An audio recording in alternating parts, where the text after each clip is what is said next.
situata e tensionuar në lindjen e mesme ka prekur edhe transportin ajror drejt këtij destinacioni. Fluturimet do të jenë pezull deri në një njoftim të dytë, ndërkohë që sulme ka pasur edhe në Dubai, që është një nga destinacionet që ka njohur edhe një rritje të interesit të shqiptarëve gjatë viteve të fundit, që patjetër vjen edhe si pasojë e hapjes së një linje ajrore direkte, por që për momentin gjithçka është pezull. Edhe Tia ka bërë lajmërimin, nuk ka ende diçka të re të cilën vlen për tu njoftuar edhe për tu dhënë si informacion, megjithatë të gjithë qytetarët është lajmëruar që të jenë të kujdesshëm, të shmangin lëvizjet e gjitha këto me radhë. Situata është vërtet le të themi alarmante dhe shqetësuese. Unë do të diskutoj sot për impaktin në sektorin e turizmit me ekspertin e turizmit Isa Kresniqi. Isa, përshëndes, mirë se erdhe. Faleminderit për ftesën. Shpresojmë që me që është edhe dita e para e javës, shpresojmë një javë të mbarë për gjithë, po padyshim edhe një qetësi për botën. Edhe pse fundjava nuk kaloi me zhvillime pozitive. Ishte një fundjavë e ngarkuar edhe patjetër na ka shqetësuar të gjithëve për ecurinë e mëtejshme të këtij konflikti të ndezur tashmë edhe gjitha skenaret e tjera për një luftë. Megjithatë, urojmë dhe shpresojmë që të jetë një situatë e zgjidhshme. Sa shqiptar vlerësohet që të jetojnë aktualisht në Emiratet Bashkuara Arabe? Atëherë sa i përket numrit të shqiptarëve, ambasada nuk e jep një numër të qartë fiks, por thuhet mbi 6.000, pra nga shifra 6 deri 9.000 shqiptarë që jetojnë në Emiratet e Bashkuara Arabe.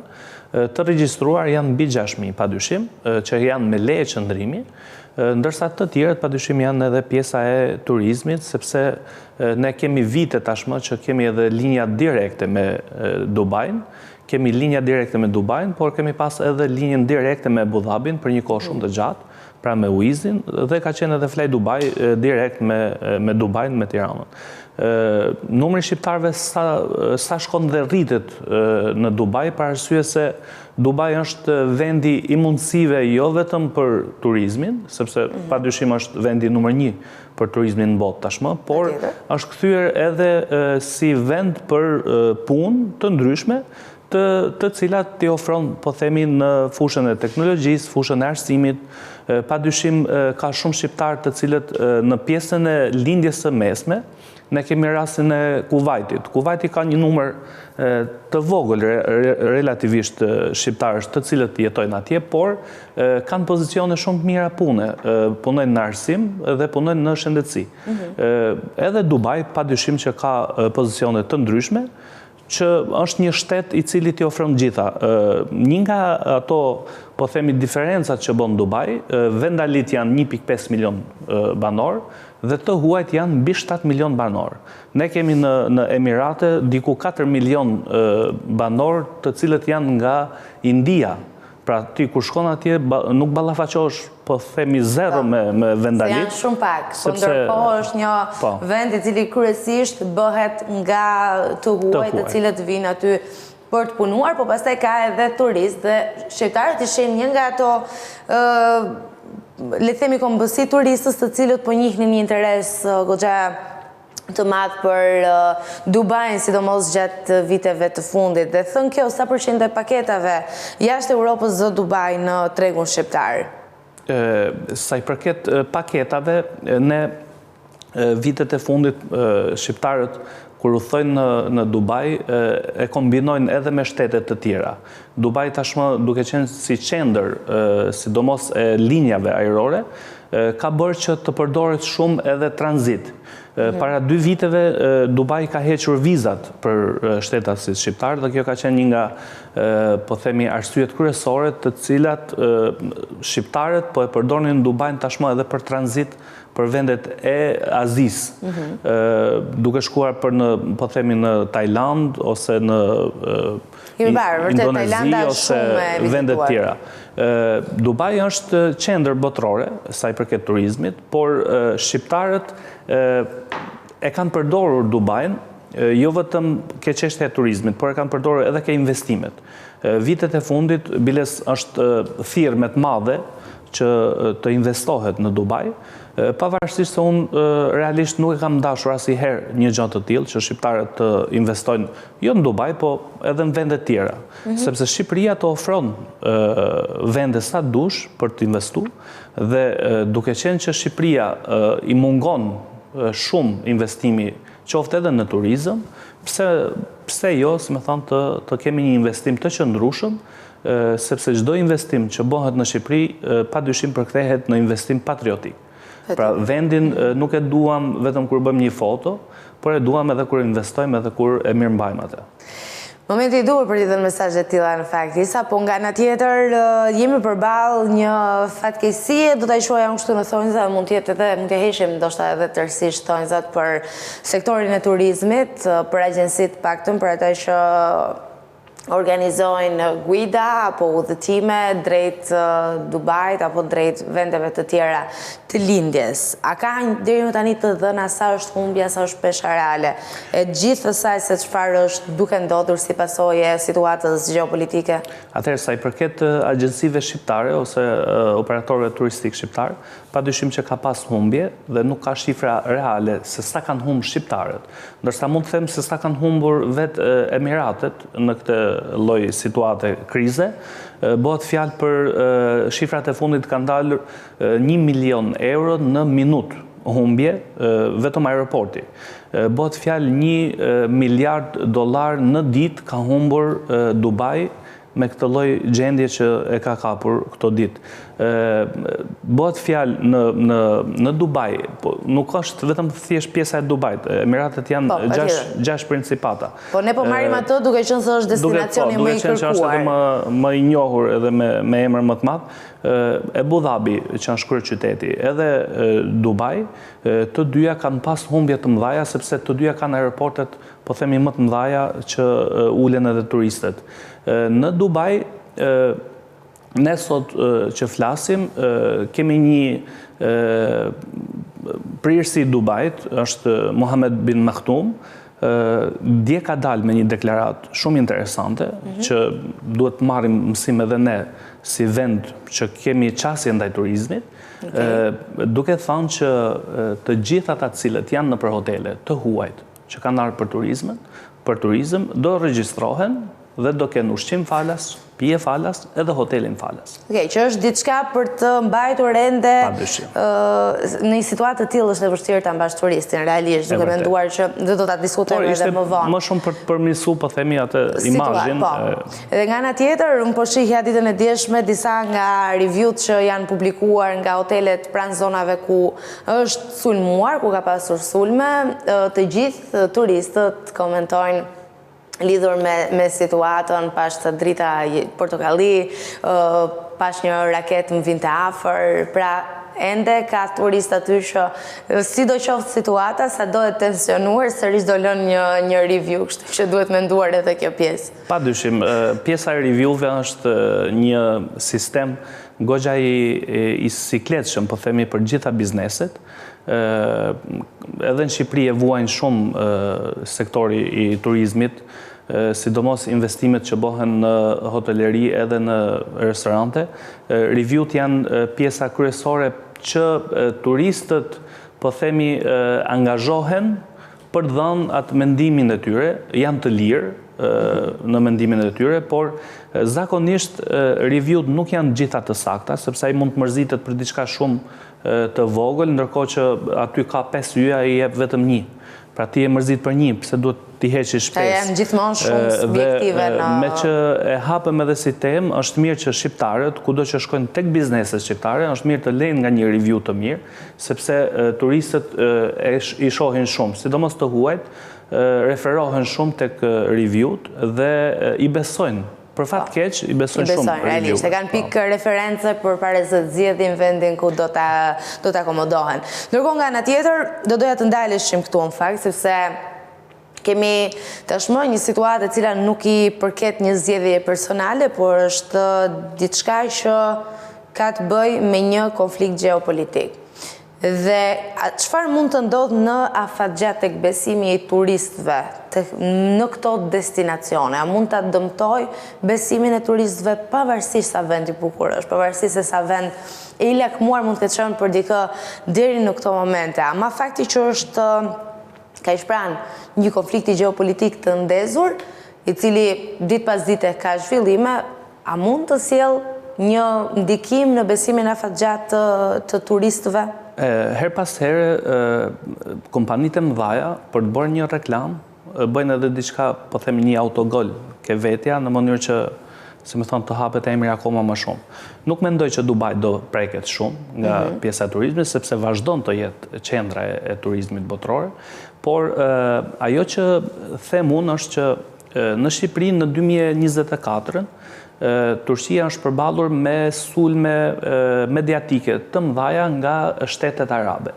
nga lindja e mesme kryesisht dhe nga shteti i Arabisë Saudite, po themi fiks.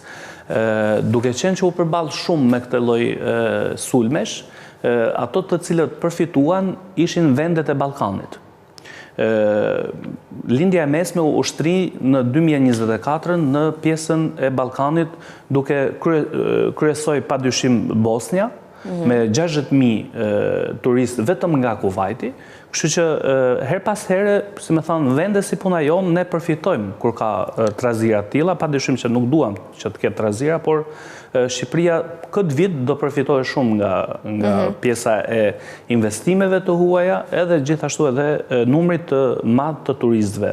Pra, në një skenar dhe në një parashikim që ti bën, duke ju referuar situatës aktuale, thuaj që në Shqipëri do të rritet interesi nga vizitorët, turistët që vinë nga lindja, dhe po ashtu do të ketë edhe investime që vinë. Fakt, po t'i referohemi edhe Ukrainë-Rusi ndodhi pak a shumë me njëjta gjë, edhe në Shqipëri u rrit interesi i atyre që vinin nga Ukraina, jo vetëm për të jetuar këtu, po nga ana tjetër edhe për të investuar. Është diçka të cilën edhe historiku na e tregon më herët që ka ndodhur. Në Shqipëri do ndodhe, mendoj, negativisht vetëm pjesa e çmimeve.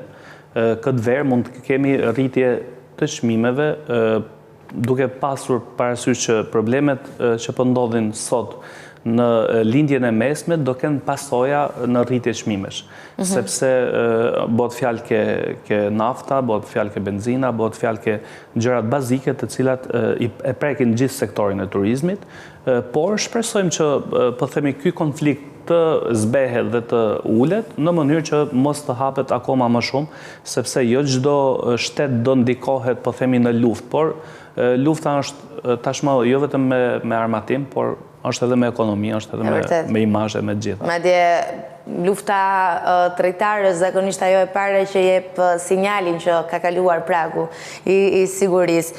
Por e përmendej që do të ketë, mund pritet një rritje e çmimeve në drejtim të këtyre destinacioneve, kam përshtypjen se padyshim nëse vinë me një numër të kufizuar lëvizjet drejt tyre mund të ndodhe dhe diçka e tillë. Unë them më shumë do kemi rritje çmimesh në Shqipëri se sa vetë në Shqipëri për shkak të kërkesës së lartë, ama drejt këtyre destinacioneve nëse rihapen dhe urojmë shumë shpejt të rihapen lëvizjet, a do të ketë një rritje të çmimeve? Parashikon diçka të tillë, të paketave, të do ketë rritje të çmimeve sepse gjithë sektori, po themi, do ketë ndryshime. Hotelet do jenë, akomodimi do jetë goxha i kërkuar, do ketë numër të lartë kërkesash, kështu që padyshim do rritet. Çdo gjë fillon, po themi, nga akomodimi, pastaj transporti, pastaj gjithë infrastruktura tjetër që ka lidhje, po themi, me turizmin. Në pjesën e këtij lloji sektori, ne direkt prekemi do më thonë, diçka që ndodh, po themi, në botë, direkt preket sektori i turizmit. Për çfarë do lloj teme qoftë ajo. Sa i përket lindjes, ne ditët e sotme, do më thonë, mbrëm është goditur edhe Iraku, bazat e Irakut, mbrëm është goditur edhe bazat e britanike në Çipër. Pra, ka pas goxha shtrirje të madhe, por shpresojmë që të ulet, si me thonë, ritmi i problemeve që po ndodhin tashmë dhe të kemi një turizëm të qëndrueshëm. Gjithë situata... Ndërkohë Isa do të vetëm për diçka të ndërpreva, nga biseda që ne kemi pasur edhe më herët, turistët që vinë nga lindja janë ata që praktikisht shpenzojnë më shumë në Shqipëri. Është e vërtet. Dhe cila është shifra edhe një herë për ta rikujtuar se mund të harxoj për shembull një turist që vjen nga lindja në Shqipëri? Turisti po themi më mesatar në Shqipëri shpenzon 150 euro dita, më mesatari, më i lodhuri, po themi. Por arrin edhe 2.000 euro në ditë shpenzimet e një turisti nga lindja e mesme. Bëhet fjalë nga vendet e gjirit persik. Pra, bëhet fjalë për Dubajin, Emiratet, bëhet fjalë për Katarin, Kuvajtin, Omanin, Bahreinin edhe Arabinë Saudite. Janë vendet të cilat janë me potencial shumë të lartë turizmi, por kanë edhe, po themi atë, shpenzimet dhe kostot i kanë vetë, do me thonë, janë njerëz të cilët harxojnë. Kudo që shkojnë, kanë qef edhe dukjen, kanë qef edhe, po themi, prezencën, dhe pa dyshim që japin. Por ato që përfitojnë më shumë nga të tillë turist, pa dyshim janë restorantet, hotelet, edhe operatorët turistik, gjithashtu edhe guidat. Vetëm kujtoj disa raste të cilat bakshishi ka qenë, po themi, ke një nga hotelet në qendër të Tiranës, 1.500 euro bakshish për një, po themi, një sanitare. Ndoshta më shumë mund të shkoj bakshishi se sa dita e punës. Po, e vërtet. Pra, ti gjatë gjithë muajt ndoshta nuk i merr ashtë lek sa ke marrë, po themi. Janë ca turistë që ne duhet edhe tisua do të ketë një rritje të tyre me situatën. Turistët më të mirë për vendin janë turistët të cilët harxojnë. Patjetër. Dhe turistët të cilët harxojnë janë pikërisht nga këto vende. Realisht, edhe pse numri është shumë i vogël në krahasim me Evropën jugore. Po dhe ne vend i vogël jemi, kështu që. Ne po të shohim, po themi, statistikat e Instatit në muajin janar, Shqipëria ka pas jo rritje të turizmit në shifra të huajt, por ka qenë një rritje, po themi, e njëjtë me vitin e kaluar. Ne kemi pasur në janar diku 552.000 pasagjerë të huaj që kanë vizituar Shqipërinë. Pra, vetëm janari ka shënuar diku 1.2 milion pasagjerë në Rinas, dhe kjo është një shifër goxha e mirë. Rinasi tashmë po kthehet një nga destinacionet ose një nga aeroportet kryesore të Ballkanit. Vetëm në muajin janar kemi pasur mbi 4.000 fluturime në Rinas, dhe këto janë shifra të cilat realisht të bëjnë optimist për sezonin, por të bëjnë optimist edhe për sektorin në përgjithësi. Një pyetje të fundit, çfarë duhet bëjnë ata të cilët kanë rezervuar paketa për në vendet e lindjes, sepse ne e dim, sot është kthyer në një trend edhe domosdoshmëri për gjetur çmime më të lira që rezervojmë më herët, po besoj tani të gjithë janë përballë një dileme të madhe, çfarë do të ndodh me paratë e mia edhe me udhëtimin tim. Ato të cilët kanë rezervuar gjatë sezonit veror, nuk është që duhet ta kancellojnë, sepse nuk shpresojmë, domethënë, që të shkojë lufta deri atje. Por ato të cilët kanë rezervuar këto ditë, mirë është që të kthehen tek agjencitë që kanë rezervuar dhe të diskutojnë me to për kthimin e lekëve. Dje dhe pardje kanë pasur disa grupe të cilat janë nisur për në këto vende dhe janë kthyer të gjitha në aeroportin e Rinasit. Janë kthyer? Po, padyshim. Janë kthyer të gjitha në aeroportin e Rinasit. Ne kemi sot, po themi, Dubajin, kemi Kuvajtin, i cili ka bllokuar gjitha linjat aerore, kemi Omanin, kemi Bahreinin, gjithashtu kemi edhe Arabinë Saudite, që është një destinacion edhe, po themi, fetar, që shumë nga shqiptarët, edhe nga shtetasit kosovar, frekuentohet shumë gjatë dimrit, sepse shkojnë edhe për rituale të shenjtas. Është më tepër që ne jemi në një muaj të shenjtash, jemi në muajin e Ramazanit. Duhet, si më thonë, të shkojnë tek agjencitë dhe të diskutojnë me to për çështjen e kthimit të lekëve sa i përket rezervimit të paketave që kanë bërë. Bëhet fjalë për një kohë e cila nuk e kalon, po themi, 30 ditë. Është mirë, nëse është brenda 30 ditëve, mirë është që të shkojnë dhe të i kthejnë, si me thonë, ato rezervimet që kanë bërë, sepse nuk mendoj që brenda 30 ditëve do rregullohet, po themi, e gjithë situata. Ndërkohë ndryshe është situata për ata të cilët janë aty, kanë mbetur. Për momentin duhet thjesht të shmangin lëvizjet edhe të konfirmojnë të lidhen me autoritetet për të dhënë emrin e tyre. Pa dyshim që po, unë mendoj që shumë shpejt, sidomos aeroporti Dubajt, do jetë një aeroport i cili do hapet dhe do ketë fluturime normale. Sepse vetë, do me thonë, politika e Iranit nuk është se ka dashur të godas, po themi, Dubajn apo Emiratet. Por është thjesht janë bazat amerikane në ato vende janë goditur tashmë bazat amerikane dhe nuk mendoj që do ketë, po themi, përshkallëzim të situatës. Urojmë, shpresojmë gjithë për këtë. Isa falenderoj që ishte me mua këtë mëngjes.